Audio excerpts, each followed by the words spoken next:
E aí, pessoal, tudo bem? O tema da nossa aula hoje são os ácidos nucleicos. Aula para o primeiro ano, vamos lá? Bom, vocês têm aí uma imagem, né, que mostra mais ou menos o aspecto tridimensional da molécula de DNA. Quando a gente coloca ácidos nucleicos, pelo nome já dá para você entender o que? Esse ácidos nucleicos tem alguma coisa a ver com núcleo. E realmente tem alguma coisa a ver com núcleo, né? Falar de ácidos nucleicos é fazer referências a DNA e RNA. DNA eu acho que é bastante conhecido de todos porque virou moda agora, né? Você vê aí em programas de TV sensacionalistas que se aproveitam não sei se da falta de conhecimento, da simplicidade das pessoas, para abordar esse tema da questão da dúvida de paternidade, né? E aí o programa se compromete em oferecer o exame de DNA, tudo com o objetivo de expor aquelas pessoas que estão na disputa, né, por algum problema aí. Às vezes a pessoa casa, de repente separa, tem que pagar a pensão para os filhos, o cara acha que o filho não é dele, aí quer ter certeza de que o filho é dele ou não é, então pedem para fazer exame de DNA. E não é um exame muito barato, né? Um país onde o salário mínimo é mil e poucos reais, o exame desses aí não é muito barato, ele vai aí a metade ou mais de um salário, né, para fazer o exame. Então os programas de TV se prontificam a fazer exame de DNA. Por que fazer exame de DNA dessa molécula? Porque essa molécula está relacionada com a hereditariedade. As características que você herda dos seus pais, elas são oriundas do DNA. Quando ocorre a fecundação, o espermatozoide penetra no interior do ovócito, ovócito 2.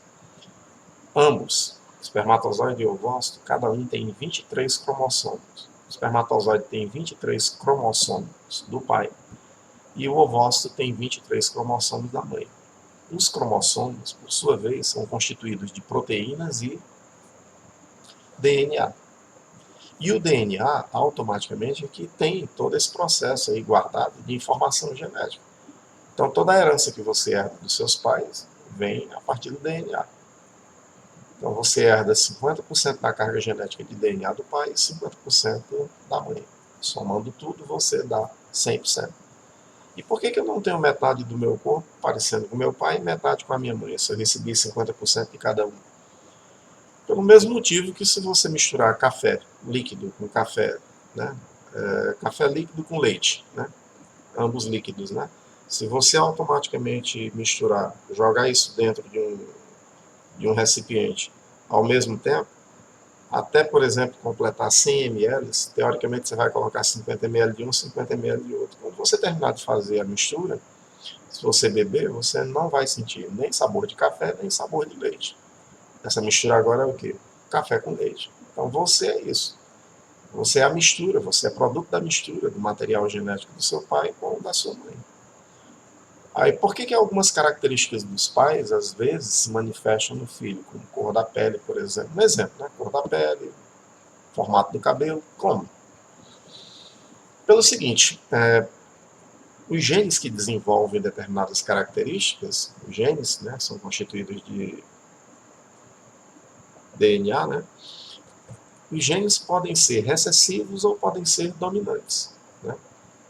Então, na realidade, os genes formam a molécula de DNA e eles estão relacionados com guardar a informação genética. Então, por exemplo, um pai que tem pele escura, né? Então, você tem uma mãe que tem pele clara. A pele escura, ela domina a pele clara, né?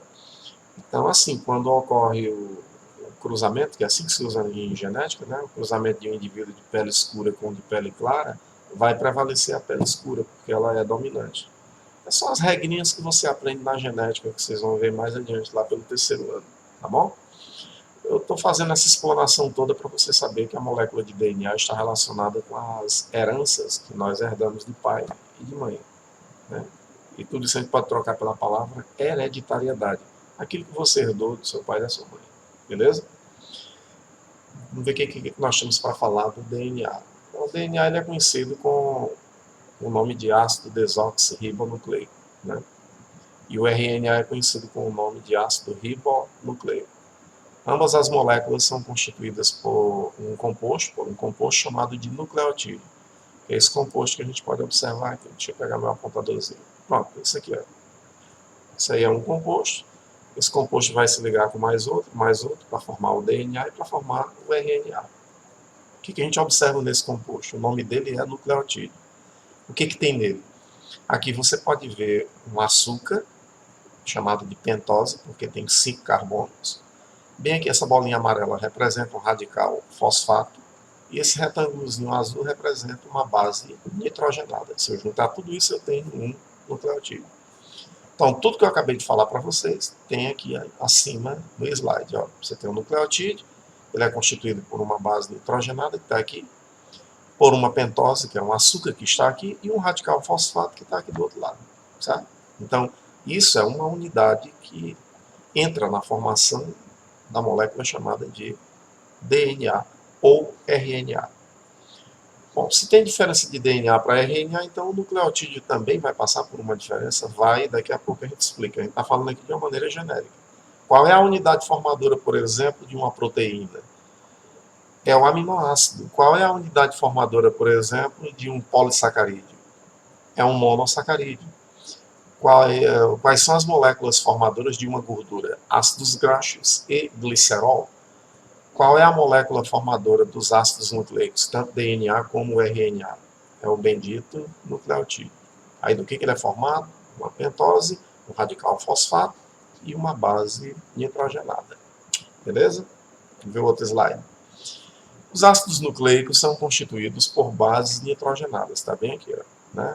O que são bases nitrogenadas? São bases, são compostos químicos que têm na sua composição nitrogênio.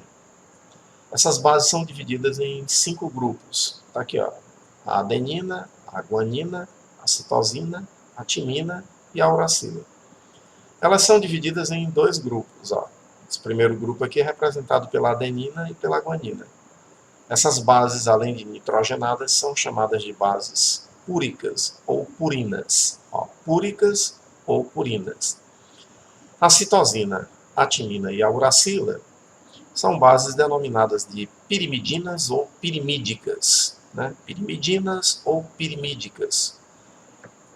Beleza, então já sei que tem 5 bases nitrogenadas. São divididas em 2 grupos. Púricas, adenina e guanina.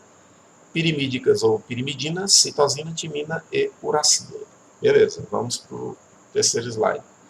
O terceiro slide mostra a estrutura molecular de cada base dessa. A adenina tem esse formato aqui, a molécula, né?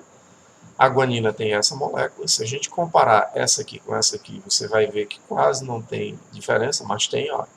Esse radical amina não tem aqui em cima, né? A radical amina não tem aqui em cima, tem um oxigênio, né? Você vê que o radical é deslocado bem para cá, para baixo. Então é um pouquinho diferente. Mas essas duas bases aqui, adenina e guanina, são muito parecidas, por isso que elas estão dentro do mesmo grupo. Ó, tem um duplo anel, outro anel cíclico. Ó. Isso aqui também tem um anel cíclico, aqui também tem um anel cíclico. Se a gente passar aqui para baixo, nas pirimidinas, você vê que a base citosina só tem um anel. A base timina só tem um anel. A base uracil, ou uracilo, ou uracila, também só tem um anel. Por isso elas estão dentro do mesmo grupo, das pirimidinas. Vamos adiante. Os ácidos nucleicos são constituídos por uma pentose, que a gente falou agora há pouco tempo. Deixa eu retornar o slide aqui para vocês verem. Está aqui a pentose. Você acabou de ver as bases nitrogenadas, agora a gente vai ver as pentoses, quem são elas. Então vamos lá. Está aqui.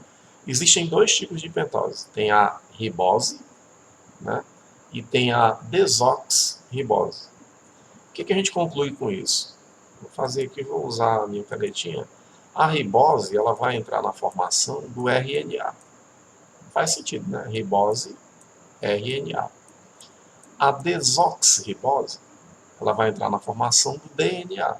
Ó, começa com D, ó, DNA, RNA começa com R, né? Ribose para o RNA, desoxirribose para a molécula de DNA. Beleza? Tranquilo, né? Então nós temos isso aqui, ó. Tranquilo. Sendo assim, os ácidos nucleicos são classificados no que eu acabei de falar. Ácido ribonucleico, que é o RNA, e o ácido desoxirribonucleico, que é o DNA. Como é que fica o nucleotídeo para o RNA? Como é que fica o nucleotídeo para o DNA? Vou fazer aqui com a minha canetinha, vocês vão ver, bacana. Então a gente tem um açúcar, que é uma pentose, com 5 carbonos. Essa pentose para o RNA, ela recebe o nome de ribose, então a gente vai colocar a letra R aqui, certo? Aqui ela vai estar ligada a bases nitrogenadas, certo? Bases nitrogenadas. E aqui ela vai estar relacionada com, ou vai estar ligada a um radical fosfato, que eu vou representar pela letra P. Isso é o nucleotídeo do RNA. Como ficaria o nucleotídeo para o DNA? Praticamente a mesma coisa, né? Um açúcar, uma pentose, ligada a um radical fosfato. Por enquanto você vai dizer a mesma coisa, a mesma coisa. Só que a pentose agora não é mais uma ribose, porque é DNA. A pentose agora vai ser o quê? Desoxirribose. Então bota a letra D aqui dentro, desoxirribose. E aqui? Aqui eu coloco as bases nitrogenadas. Agora que o pulo do gato está aqui. Ó. Existe uma base nitrogenada que só tem no DNA, é a timina. E existe uma base nitrogenada que só tem no RNA, é a uracila.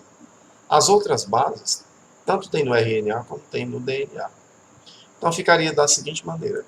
Para o RNA, você pode ter, por exemplo, a base citosina, representada pela letra C, que se liga quimicamente com a base guanina. Tranquilo?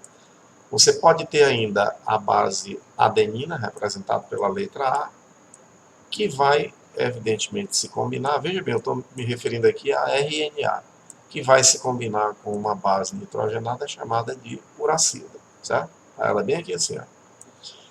Já no caso do DNA, pessoal, isso aqui é o nucleotídeo do DNA. Para o DNA, você vai ter citosina, veja que ela é comum tanto para o RNA quanto para o DNA, ó, que se liga com guanina, beleza. Mas você vai ter também a base adenina, que também tem no RNA, tá vendo? Lá em cima, ó, tem bem aqui, ó. Tá vendo? Só que essa base lá em cima, ela se liga com uracila. Aqui no DNA, ela vai se ligar com timina.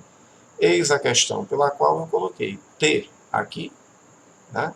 E coloquei U aqui. Então, se você tiver uma mistura de nucleotídeos, de RNA com DNA, tem condições da gente olhar e dizer isso aqui é RNA, isso aqui é DNA? Lógico que tem. Ó, aqui você tem uma ribose, RNA. Aqui você tem desoxirribose, DNA. Aqui você tem a base uracila, RNA. Aqui você tem a base timina, DNA. Certo? Quem foi que propôs o modelo para a molécula de DNA? Esses dois carinhas que você está vendo aqui, esses dois cidadãos. Que no ano de 1962, eu sou de 63, eu tenho 58 anos, né? Há 57 anos atrás, esses dois caras ganharam um prêmio Nobel, que é um prêmio que é dado para os cientistas que se destacam no final do ano. Né? Eles têm um prêmio e eles recebem não só um troféu, mas recebem também um agraciado de dinheiro, né? Eu não sei se precisar o valor, mas deve ser algo hoje em torno de 3 milhões a 5 milhões, né? Equivalente em reais, alguma coisa assim. É um prêmiozinho simbólico para eles, para os cientistas, né? Para nós vale muito, mas para eles vale mais o nome, ganhei o prêmio Nobel. Então foram esses dois caras, o Francis Crick e o James Watson, que criaram um modelo tridimensional para explicar como é que é a molécula de DNA. É esse modelo que vocês podem ver aqui na foto. É um modelo que tem um aspecto assim, né? Ele é formado por uma cadeia assim, meio enroladinha, né? Chamada de cadeia de dupla hélice. Seria a molécula de DNA. Talvez as pessoas olhem para cá e digam, besteira, o cara ganhar um prêmio Nobel porque desenvolveu uma molécula, aliás, um desenho tridimensional para a molécula de DNA. Mas é graças a esses caras que hoje você pode pedir um exame de DNA, por exemplo, para saber se você é pai ou mãe, etc. Né? Por exemplo, acontece um acidente de avião, como aconteceu aqui na Serra da Pacatuba. Né? Eu era garoto na época, eu morava aí no Corno do Ceará, 80, 81 por aí. E o avião explodiu e as pessoas foram resumidas a pedaços, né? E foi todo mundo enterrado, tudo junto, numa cova. Pegaram os pedaços, eu lembro ainda disso, trazido em saco plástico, amarrado, né? Assim, pelo helicóptero, e depois fizeram uma vala e enterraram, que ninguém sabia quem era quem, estava tudo misturado. Hoje, com o conhecimento que nós temos da tecnologia do DNA, Se você pegar um pedaço de osso de um cara que foi queimado, se parte desse osso estiver preservado, o cara consegue remover a molécula de DNA e aí ele consegue comparar, ele faz, por exemplo, faz o modelo do DNA, o exame de DNA dos supostos pais, daquelas pessoas que morreram no acidente, e depois eles saem comparando e dá para saber quem é quem. O exame de DNA ele tem uma capacidade de exatidão que é fora de sério, ele dá 99,999%. A gente não bota 100% porque ninguém é perfeito, a única coisa que nós temos de certo de 100% é a morte, né? Mas 99,999 é quase perfeito. Geralmente, quando se faz um exame de DNA, você faz um exame, a prova e a contraprova. E geralmente são feitos em laboratórios distintos, que é para não ter perigo de alguém trocar resultado. Esse negócio de alguém entrar no laboratório, trocar resultado de exame, é novela da. Não vou falar de uma rede de TV grande aí que está falindo, é coisa dela lá, né?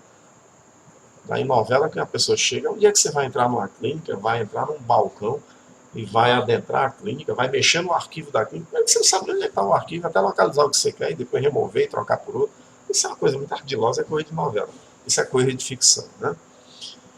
Bom, se a gente tem os dois tipos de ácidos nucleicos, DNA e RNA, então nós temos que começar por algum lugar, vamos começar pelo DNA, que é o ácido, né, desoxirribonucleico, certo? É o DNA. As letras estão trocadas porque essa sigla vem do inglês. Em inglês é trocado, né? No DNA são encontradas as bases que a gente viu agora há pouco tempo. Ó. Adenina, citosina, timina e uma base que só tem no DNA, que é a timina, né? A molécula de DNA apresenta dois filamentos torcidos. Eu acabei de fazer um desenho agora para você ver. Ela é desse jeito aqui, ó. Pessoal, pelo amor de Deus, não diga que isso aqui tem aspecto espiral. Isso aqui não é espiral, isso aqui é um aspecto helicoidal, certo? O desenho não ficou muito bacana porque eu estou fazendo com o mouse e usando a minha mão direita, né? Meu braço direito, eu sou esquerdo, sou canhoto, né? E aí o DNA tem esse formato aqui, ó. Então isso aqui não é espiral. Pessoal, uma molécula espiral ela seria assim, ó, tipo uma mola de caderno, né? Não é espiral, então acaba com essa ideia. Então, como essa molécula é constituída por duas laterais, ela tem essa banda aqui e tem essa outra, ela é dita como sendo um filamento de dupla hélice, porque parece com a hélice. A hélice de um avião, não sei se alguém já viu, né? Ela é assim, torcida no sentido contrário. Deixa eu ver se eu pego aqui um pedaço de papel, dá para mostrar para os senhores. Vou fazer aqui um exemplo especial, né? Pronto, a cadeia de DNA seria alguma coisa assim, ela teria uma cadeia lateral e uma outra aqui do outro lado. Então ela passa por um processo de entosse. Então ela fica desse jeito aqui, ó. Assim, só assim, né? Então, se você olhar, parece com uma hélice de avião. Então, como ela tem cadeia dupla, então ela é chamada cadeia de dupla e aspecto de hélice. Cadeia de dupla hélice. Beleza? Vamos adiante. O DNA ele é capaz de passar por um processo chamado de duplicação. O que significa isso, um DNA duplicar? Significa que você tem uma cadeia de DNA e num determinado momento ele se divide no meio. Acabei de falar que a cadeia é dupla, né? Ele se divide no meio.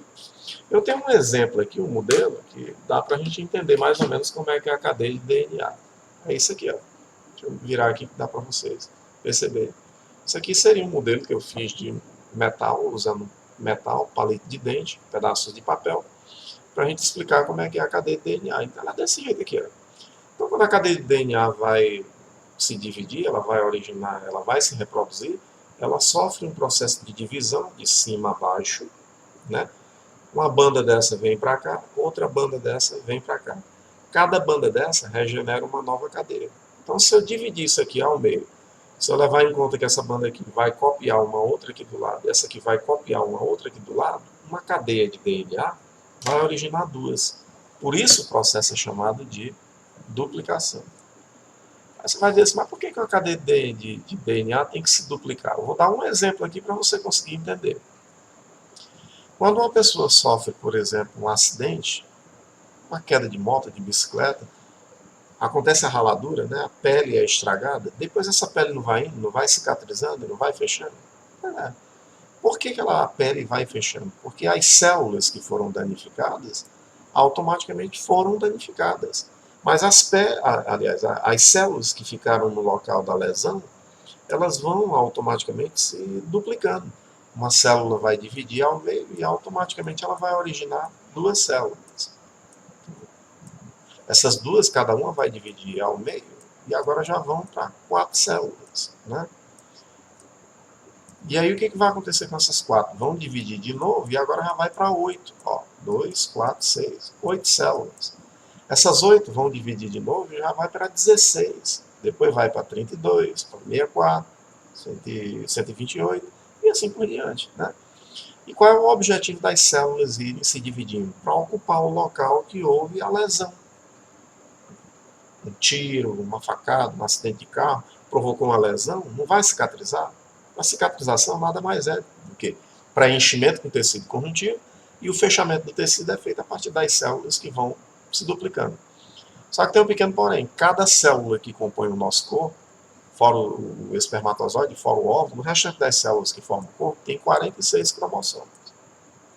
Então, quando uma célula dessa vai dividir, matematicamente ela formaria duas com a metade, né? Com 23, 46. No entanto, não acontece isso. Toda vez que uma célula se divide, ela origina duas iguais à de origem. Então, essa aqui vai ter 46, essa aqui também vai ter 46.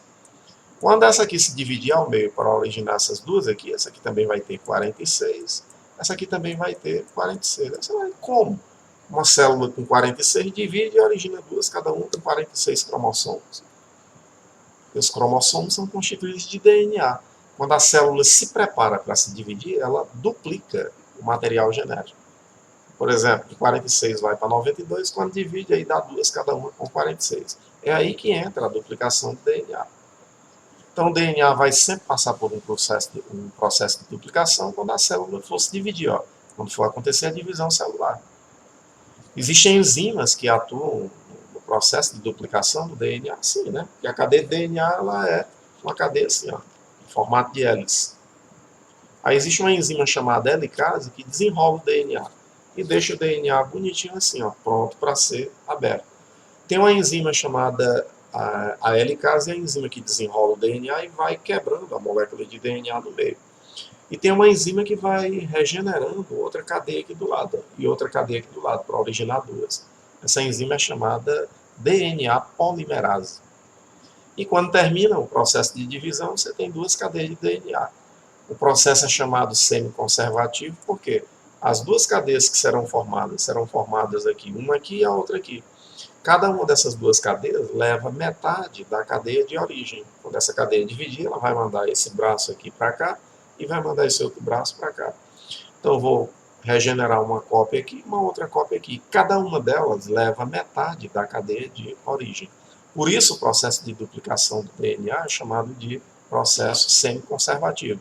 Cada cadeia filha leva 50% da cadeia de origem. Está aí o processo que explica bonitinho para você entender. Você teria aqui uma cadeia de DNA, está aqui de novo, eu mostrando. Seria esse primeiro desenho aqui. Deixa eu pegar aqui o meu laser para a gente mostrar. Fica mais bonitinho. Está aqui, ó. Cadeia fechada. Essa cadeia ela era enrolada, ela tinha aspecto de hélice. Aí a enzima chamada helicase desenrolou e começou a quebrar as ligações. Está vendo aqui? Ó? Vai quebrar bem aqui no meio. Certo? E quando quebra, as cadeias se separam no meio. Aí quando separa, o que acontece? Este pedaço aqui é esse, ó. E este pedaço aqui é esse.